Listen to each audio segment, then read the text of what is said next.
Okay, we have Marc and Marc, the Marcs. How you both doing today? Great. Awesome. Great to be here. Well, I'm really excited to be chatting with you both. We're going to be spending a little bit of time talking about food and tech and sustainable sort of engineering and building. I figured we can start by maybe just hearing from both of you, what was the last most delicious meal that you each had? Actually, I would probably say last night at Amalfi in Las Vegas. It's one of our partners, Bobby Flay. It was a great meal, yeah. I ate there as well, but it was very good. But one of my other really great memorable meals I had recently, I was right outside of Brussels in a restaurant called Le Pigeon Noir, it was great to see a small place that, as the chef came out, we made it through the pandemic. He's still there, and he was very excited to. I'd never be able to pronounce that if I ate there, though. Well, it was great. Yeah, I hope I can remember that name. Sounds delicious. I already forgot it. Well, speaking of food and speaking about some of your partners, Marc Lore, you are the chairman and the CEO of Wonder. I figure I should mention here as well, at GV, my firm, Google Ventures, we're large investors in Wonder, so we're super excited about what you're building. Can you share a little bit more about Wonder and what it is that you're focused on right now? Sure. We're building basically the next generation of restaurant chains. And the restaurant chains don't have a physical presence. They only exist on a mobile platform. So think of Mercedes Sprinter van equipped with an entire, high-speed impingement oven, sink, fridge, freezer. We basically cook food in a central commissary. We load up the trucks. The trucks go out on the road, and on demand, just like you would be ordering a car or something, you would see, okay, Bobby Flay Steak is 10 minutes away, or Mark Murphy's Mainstay Restaurant is 15 minutes away.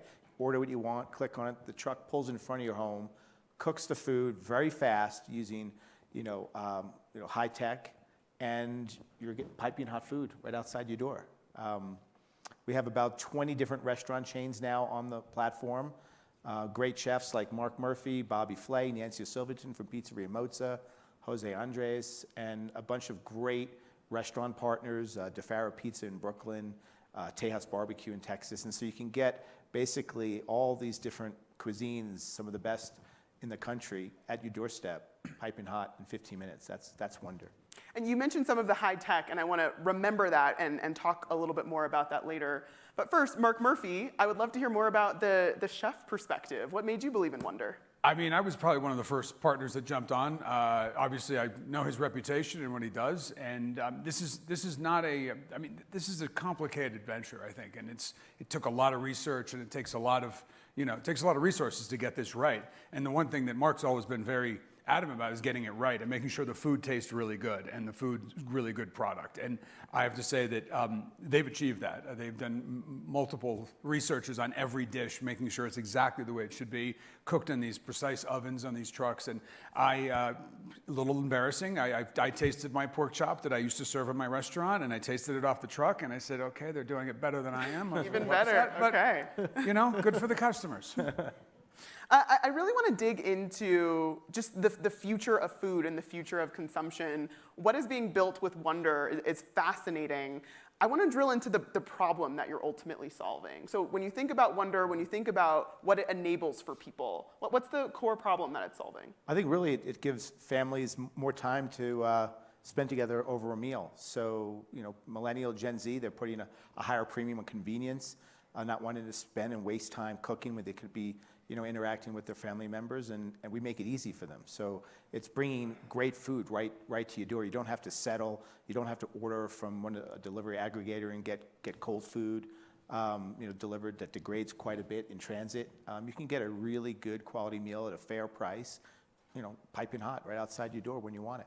Yeah, I would say solving the problem is exactly that. I mean, I was always having a problem when I had restaurants and people wanted me to deliver French fries, for example. And this is a conversation that's happened a lot at Wonder about getting the French fries right, because everybody knows what a good French fry tastes like. But when it's cooked literally at your doorstep right outside, put into a container and brought inside, it's there. But when you order from a restaurant, it's probably in that container for 20 minutes, maybe 30 minutes. I mean, those just steam and they get soggy. They're not good. So this is really getting high quality delivery right to your door. And we're able to bring more nutritious food as well to people, which I think is really important. A lot of times the fast food is what travels best when you get delivery. Now you can get fish, vegetables, salads, steak, whatever you want, basically. And so this, of course, is Brainstorm Tech, and you alluded to this a little bit earlier, Marc Lore. What role does tech play in Wonder and what you all are building? Yeah, we've been at this for 4 years now. We've raised $900 million, and a lot of the capital, hundreds of millions, have gone into the food technology, basically the food science and food engineering.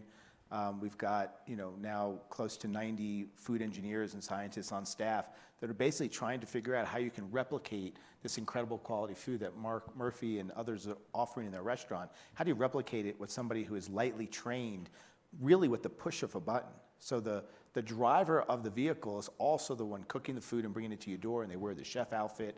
They're not trained chefs. They've got maybe a week of experience, and so everything needs to be push button. It needs to come out the same every time, and you need to have enough shelf life on the product so that there's no waste. And so now 4 years into it, we can, I think, say that we've done it. The food cooks extremely fast. We've got a filet mignon steak down to 6 minutes. It'll cook to the perfect temp, seared on the outside perfectly every time.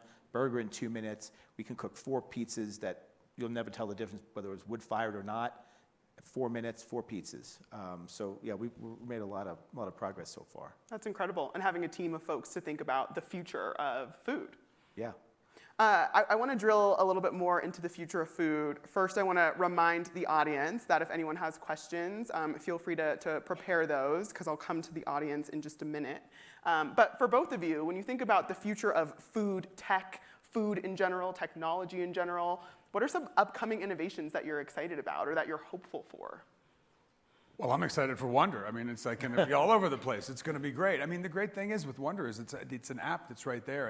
And I think the other thing, I think tech-wise, I think one thing that, they're also doing a lot of other things around just the delivery, right? There's a lot of other spokes coming out of the company, which are very exciting. I mean, going into arenas with the same type of food and the same technology to make, I'm just excited about better food. I mean, look, I'm a chef. I just want to eat well, okay? That's all I got. Absolutely.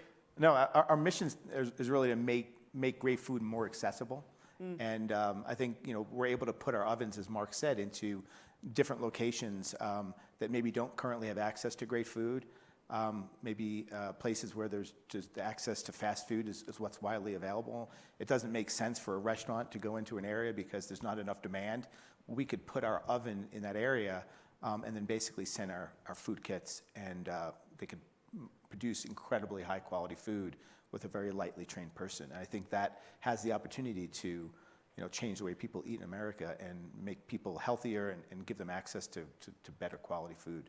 And delicious food. Delicious as well. And nutritious, yeah. Yeah, I mean, this is all fresh food. It's not coming out of a box or a bag or, it's actually real chefs making this food, and that's exactly it. It's the quality and also the health aspect of it. That you can go to, let's say you have a dive bar or something and you want to get really good food and you get the equipment. I'm not sure when they're going to get to that point, but it's like, and you get a really great quality pizza delivered to your, instead of, a bag of nachos or whatever out of a bag. I think it's probably, it's healthier. Any questions from the audience? I see one. Where's the question? Over here? Perfect. And can you state your name, company, and question? I'm regretting this a little bit, but yeah. Daniel, I'm with Genpact. Marc, thank you very much. This is really fascinating for me personally, anytime you're a consumer and you eat, which is everybody here. I am curious about two things. One, I noticed that your delivery zone is in the suburbs of New Jersey. So I was curious why you picked a suburban place versus an urban place, and why New Jersey? And secondly, how do you think about a world where people want variety and they want a lot of restaurants, and if there's a limited amount of restaurants and food, how do you think about that in terms of repeat business? Sure, great. Well, the second question, we've got currently 20 restaurants, and we're adding a new restaurant chain basically every month, and by next summer we'll have 30 restaurant options. In many places in the suburbs, you don't have 30 good restaurant options. You don't even have probably 5 good restaurant options. And if you do want that food delivered, like Marc was saying, the food's going to degrade. So I do think it opens up a lot of opportunity. The other thing we're doing is offering aspiring restaurateurs, entrepreneurs to basically create their own restaurant on the Wonder platform. So if you have an idea and you want to create a restaurant, you could come up with a name, a menu, lease a truck from us, and literally plug into the Wonder platform and have your restaurant live and be a single sole proprietor with a restaurant. And it's you know, a way to make money and also, you know, enjoy what you do. So that's first question. I mean, the second question. The first question was New Jersey. Why? Why New Jersey? So we're in 24 towns in a contiguous area in northern New Jersey. If people know New Jersey, it's Westfield, Summit area, Livingston. We're moving to northern New Jersey and Bergen County very soon, in the next few weeks, and then around the tri-state area. The reason why we did it, and we'll hit New York City, the reason why we didn't start in New York City is because I guess, learned this lesson as an entrepreneur. If we started in New York City and it blew the doors off, you know, investors would say, yeah, but there's only one New York City. And so I thought, okay, I'm going to preempt that, start in New Jersey, because there's a lot of suburbs that look like northern New Jersey in the US, and if we can make it work there, we know it's going to work in the city. And so that's what we did. But we still continue to think New York City is going to be our best market, because you'll just be able to pump out so many more orders, and you're not paying New York real estate prices. So you're stocking the trucks in New Jersey, they're driving in, and you'll get a much higher turn on your CapEx. So It's cheaper to get a parking ticket in New York City than it is to pay rent. yeah. Absolutely. Can attest as a New Yorker, for sure. Another question over, in the back, yep. Hi there. I'm Richard, the CEO at U.com, a search engine. I was wondering what your thoughts are on distribution. You think about an app being available and easily findable in search engines, and how do you get more people to learn about it? Yeah, no, it's a great question. I mean, having done a couple e-commerce businesses before that were national. And can you speak to, I think, you know, everyone here has a little bit of context, but can you speak to that a little bit? Yeah, it was diapers.com, which became Quidsy, which sold to Amazon, and then jet.com, which sold to Walmart. Both of them were e-commerce companies, and they were national, very expensive to get new customers, very expensive, even more so to keep them. So we wanted to do a new business where the value prop was so strong and disruptive that we didn't have to spend a lot of money in marketing, and fortunately, it's worked out that way. So we basically do a direct mail drop when we go into a new town, and that's really it. It's basically word of mouth combined with, you've got these mobile billboards driving around town. And we've got, in New Jersey, right now, we've got 200 of these trucks driving around every night. So it's just virally exploding. We've hit 70% household penetration in the first town, and it doesn't seem to be stopping. So fortunately, on this venture, we haven't had to spend a lot of money marketing it. I don't think that we necessarily will, which is a big relief. Yeah, great to hear for investors as well. Isn't it also like offering other things on the app as well, just to get people to come to the app, and you're already marketing other things? Like you just started with the butcher, right? Yep. And that's they now have a truck that's a butcher, and they're delivering. I know because I have a friend of mine who lives in New Jersey, and he sends me pictures every time he orders from Wonder. He's like, that's one of the independents that basically created a butcher shop on the platform, and we've got ready to cook meals that are a little bit cheaper. We'll give you the meals so you can cook them days later or for lunch or whatever. Meal kits are coming. We basically want to be the super app for mealtime. So anytime you're hungry, you pull up the Wonder app and it's there. Whether you want the mobile truck to pull outside your door and cook you a really nice dinner, or you just want to pay a little bit less and do a little bit more work and have meals already prepared for you.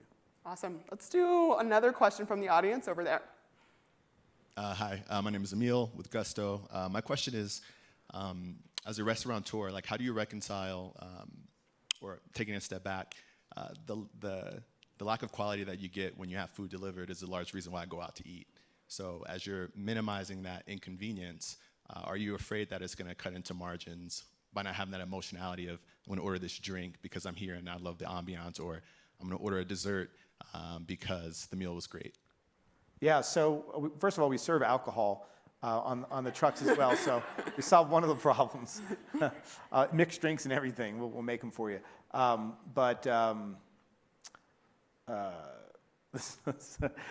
We just flew into Aspen, and I don't know if you've experienced this, but the oxygen is just not available right now. It's just literally, we just flew in an hour ago, and so I can't remember like the second part of his question, and I can't remember the second part of yours. Do you want to repeat the question? And also, Mark Murphy, I would also love to hear your perspective a little bit as well, because you also owned a restaurant in New York City. Oh, that was it. That was the other. Yeah, let me just take this. ahead. Sorry. Yeah. Sorry. In terms of taking share. take deep breaths. Yeah, taking share from the restaurants. Well, we do a pretty extensive surveying to understand where we're taking share from, and it's not from the restaurants at all. Zero. So people, as you pointed out, still like to go out to a restaurant and the ambiance, and it's like a social thing. What we're basically taking share from is food delivery to your home through the delivery aggregators, and then people are cooking less. So we're expanding the delivery aggregator market quite a bit and taking share at the same time. But it's not coming from restaurants at all. I mean, we think it's zero. It doesn't seem to be impacting restaurant sales at all. I absolutely agree. I think you're just giving people more options to eat at home. But I think if you're going to go out with 10 friends to dinner and you want to go out, or you're single, you want to go meet people, you're still going to go to a bar or restaurant. We're creatures of habit. We need to socialize. So you're still going to do that then. This is for the other times when you are going to be home. Sorry. Thank you. I think this idea that Wonder is not necessarily disrupting restaurants is something that we have to also understand as we were getting to know the business a little bit more. I want to drill in a little bit more to the future. And so when you think about what Wonder looks like 5 years from now, 10 years from now, or even just food consumption in general, curious to hear from both of you what you think that looks like. Want to take that first? Well, go ahead. I'll start. I mean, look, I think I'm going to forget the question. But go ahead. But we get to the point where I think it's what Marc has done with this company. It's literally just getting better food to people, and I think I'm just hoping that trend keeps going. I think that I know I'm on the Food Network, and it's been around for 20 years. People are getting much more educated about food. People know a lot more about food. They know a lot more about ingredients. They know where they come from. They know how to prepare them more, and they see it on television a lot. And I think the education people have gotten over the years, and people are just more educated, and they want better food. So I think that this is a great tool for getting that to people. And I think you said in the 5 years, or what the company looks like in 10 years, obviously this is his brainchild, but I'm hoping it's going to be everywhere. As you were talking about arenas, I'd like to go to Madison Square Garden and get a beautiful Nancy Silverton pizza. It's right to my seat. That would be wonderful. Yeah, that's basically the long-term vision. I think you summed it up. We want to be available to everyone in America and eventually many places around the world, including venues and hospitals and schools and stadiums and things. So it's a pretty ambitious vision and goal, but we're off to a good start. So. But I think also the other thing about doing it, and the answer about why it was being done in the suburbs, I always thought it was genius because those are the people that really can't go out all the time and eat because they don't have as much choice. As you said, in Mount Clair, New Jersey, there's like 3 good restaurants as far as I know of. Yeah, that's a lot. And there's 20 restaurants that are there. So it's like, so you just think about New Jersey. Let's think about all of the suburbs outside of big cities that are going to be now, when this grows, are going to be able to do that. You're outside of Minneapolis. You're outside of, and all of a sudden, wow, you can get this really awesome food right to your door. I think it's just genius. Absolutely. Everyone loves and we're able deserves to a good meal. take the restaurants to places that restaurants can't go because each truck, costs a little over, let's say, $100,000. So it's a fractional restaurant, and so you're able to take it to places where the demand is too low for a brick and mortar restaurant, which may require $1 million or $2 million worth of fixed expense, and there's just not enough demand to cover it. So we're able to bring the suburbs, Bobby Flay Steak, right. Marc to you, Murphy, to wherever you are. Jose Andreas, to wherever you are, Yeah. where a restaurant wouldn't make sense. There's not enough demand for a restaurant, but there's demand for 1, 2, 3 mobile restaurants. So, Absolutely. Marc and Marc, thank you so much. This has been great. thank you so much. Thank you, guys.